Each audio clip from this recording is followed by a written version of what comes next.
নমস্কার বন্ধুরা, একটি গাছের কথা চ্যানেলে আপনাদের সবাইকে স্বাগত জানিয়ে আজ আমাদের নতুন পর্ব আমরা শুরু করছি।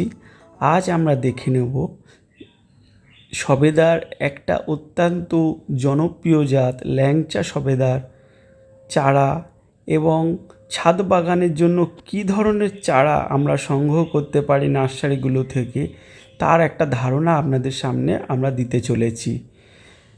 এর আগে আমরা এই চ্যানেলে দিব্যজ্যোতিদার ছাদ বাগানের ভিডিও দিয়েছি, সেখানে আপনারা দেখতে পাবেন কি বিপুল পরিমাণে অসংখ্য একটা সবেদা গাছে সবেদা ফলন হতে পারে।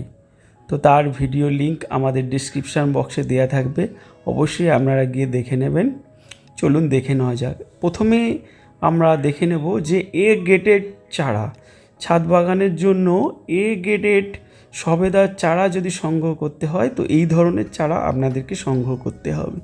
এটি দেখুন একটা 8 ইঞ্চির গ্রো ব্যাগে আছে এবং অসংখ্য ডালপালাযুক্ত ঝোপালো এবং ছোট হাইটের মধ্যে এই চারাটি আপনারা দেখতে পাচ্ছেন এবং গাছে ফল থাকার কারণে আপনারা জাত সম্পর্কেও সঠিক ধারণা পেয়ে যাচ্ছেন।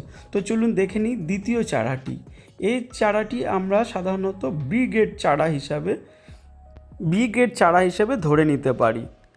তো এই চারাটিতেও ফল আছে, ফল নিয়ে কোনো সংশয় বোধ আমাদের মনের মধ্যে থাকছে না এবং ছাদ বাগানের ক্ষেত্রে গুরুত্বপূর্ণ বিষয় যে আমরা জাত সম্পর্কে সঠিক ধারণা আমাদের কাছে কিন্তু থাকা দরকার।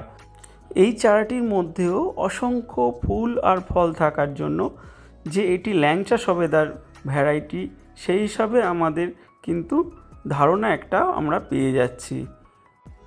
বন্ধুরা, আমাদের তৃতীয় চারাটি আমরা দেখে নেব। এই চারাটিকে আমরা সাধারণত সি গ্রেড চারা হিসাবে আমরা বলতে পারি, কারণ দেখুন এই চারাটি অনেকটা লম্বা হাইটের এবং চারাটির উপরের কিছুটা অংশে ডালপালা আছে, আবার নিচে কিছুটা অংশে ডালপালা আছে।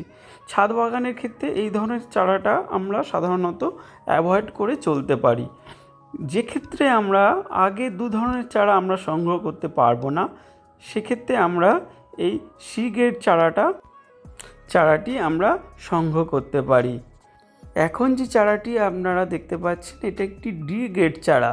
আমরা এই ধরনের চারা কোনোভাবেই ছাদ বাগানে সংগ্রহ করতে পারি না, কারণ ছাদ বাগানের জন্য আমাদের সবসময় মনে রাখতে হবে চারাটি হবে অতিরিক্ত ঝোপালো শর্ট হাইটের মধ্যে থাকা দরকার। এই ধরনের চারাতে ফল নেই, এই ধরনের চারা আমরা অ্যাভয়েড করে চলবো। ধন্যবাদ বন্ধুরা।